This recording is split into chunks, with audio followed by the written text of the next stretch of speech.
Sveiki, darysim apžvalgą ant tokios vonios. Esu padaręs. Tokia nedidelė, čia antram pastato aukšte yra stogas kampų.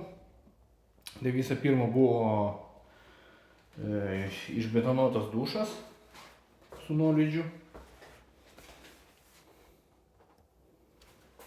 Įklotas, kaip matot, šeimininkai pasirinko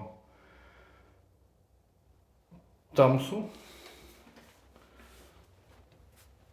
Parodau, kaip čia atrodo viskas. Tamsus silikonas, ribojasi, įklotas tamsus. Čia nuolydis. Taip atrodo visa šita siena. Lubose jau buvo sumontuotas dailinantis, tai buvo gan tiksliai pripjautas tarpas, kad nereikėtų jokio silikono, nes su dailinančiu nelabai jisai draugauja. Paskiau padaryta tualeto instaliacinė dėžė, čia taip pat ir kaminas, ventiliacija, viskas vienama, viskas paslėpta. Ir panaudojus aliuminio kampukus. Štai taip atrodo išlankstyti.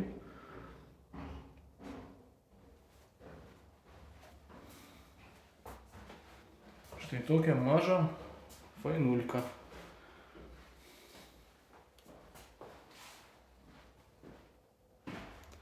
Čia dar viena vieta, dėl to, kad esamos grindys, čia pagrindinės patalpos yra aukščiau, tai čia buvo padarytas toks nuolydis.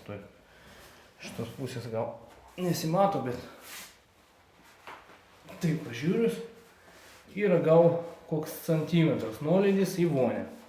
Tai jeigu kažkas čia atsitinka, bėga vanduo, jisai greičiausiai, ne greičiausiai, o tikriausiai subėgs į dušą.